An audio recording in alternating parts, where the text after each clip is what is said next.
Vincenzo's Gold Crypto Investing. And as you know, controversially, I've been talking about what I think of Ethereum, and it's blowing up the blockchain and cryptocurrency sphere as we are going to a digital currency, and we are going to a full digital fiat currency, right?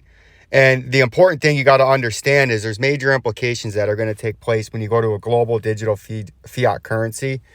And there's going to be certain companies that have to transact these payments, and certain blockchain technology, blockchain platforms and companies are going to be the ones that make off and make bank out of it, and are the ones that get the majority of the work and the majority of the processing of the payments. That there's going to be just an astronomical amount of payments, even more so than there is now, once it's all on a single or a multi digital blockchain platform to use your digital payments, to use the US fiat digital dollar, or as I call it, the Fed dollar coin, which is what it's going to be. You're going to need cryptocurrencies, and you're going to need solid blockchains that are around, that are innovative, and that are out ahead of the pack. And what's going on right now as we enter into the 2024 timeframe, when the United States government starts to bring online the U.S. digital fiat dollar, the Fed dollar coin starts in 2024. That's why all 50 states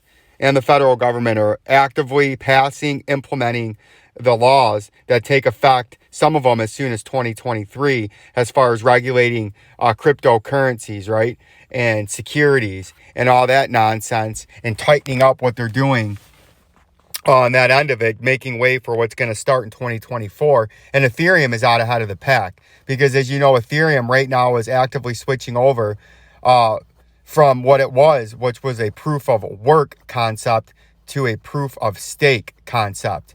And everyone said that was bad for Ethereum a couple of months ago. In the last 12 months, as they've been preparing, working on and making this happen, they said that that was a mistake. Actually, it was thinking out ahead of the field, thinking forefront thinking, not thinking with the herd, but being the herd leader, being the shepherd. And they could foresee what was going on and how energy intensive it was to mine these coins when you were a proof of work company, right? And Ethereum, the blockchain behind ETH, the second largest cryptocurrency, and old Vincenzo, yup, you heard this correctly, thinks Ethereum will take over the market capitalization. As we look at coin market cap, will take over the market capitalization of Bitcoin, right? In the next bull run and over the next 10 years. And nobody thinks it's possible. A couple of people do, but mostly it's you're a moron, Vincenzo. But I think that's going to happen. And currently you can see Bitcoin has a market capitalization of, we have hundreds, thousands, millions, $383 million. I believe that is what that is. We have hundreds, 100,000s, 100 millions. So we have $383 billion, it looks like, in market capitalization.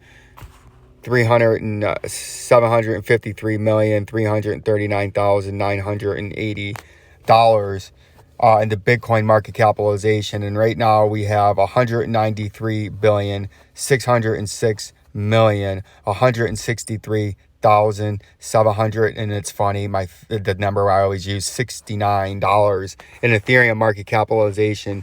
You can see by our quick math, if we do 193, that's over double right now. If we do 193 times 2, that gets us to 386. Now it's just about double the market capitalization of Ethereum right now, right?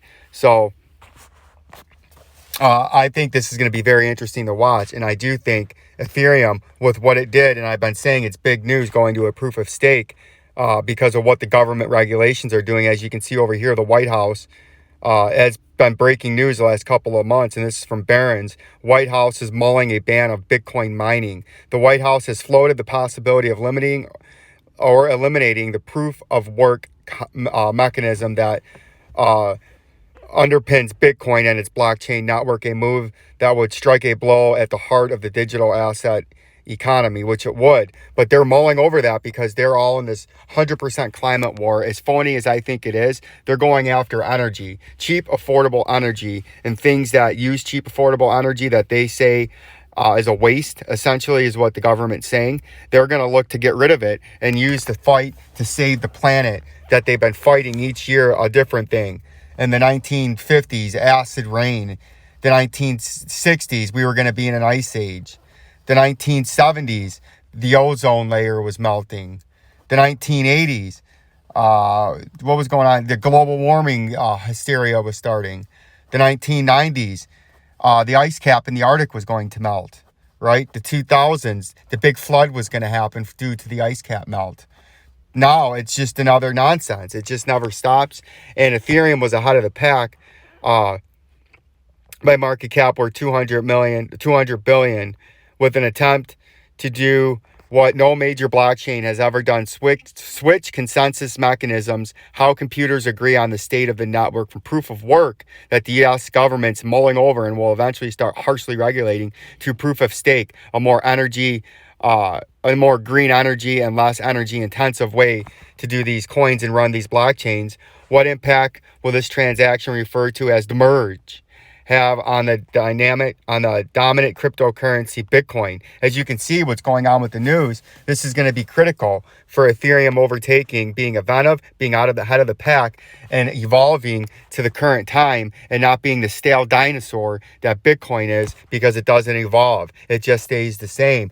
And when you're getting governments harshly coming down on wasteful energy, as we have an energy crisis around the world, in some countries it's costing them $8,000, $9,000, $10,000 a year just to heat their home, to not freeze to death, and they can't afford to do that. So they either starve to death or freeze to death, either or. It's a bad situation, and it's only getting worse based on government laws. The biggest impact will naturally be felt by Ethereum itself. The first and most crucial step is for Ethereum to successfully execute the merge. If the merge fails, it would be catastrophic for the Ethereum community. Yeah, absolutely it would. They're taking a huge gamble that this will work, pay off, and pay dividends down the road. But I can already see the groundwork being laid by the US government that this is going to pay off. This is going to be huge. And over the next 3 to 5 years, as more and more regulations start to come on to proof of work concepts, and the US government starts to ban certain cryptos if they don't change and evolve, that's already going to put positive momentum towards Ethereum, because Ethereum is already leading the way towards the new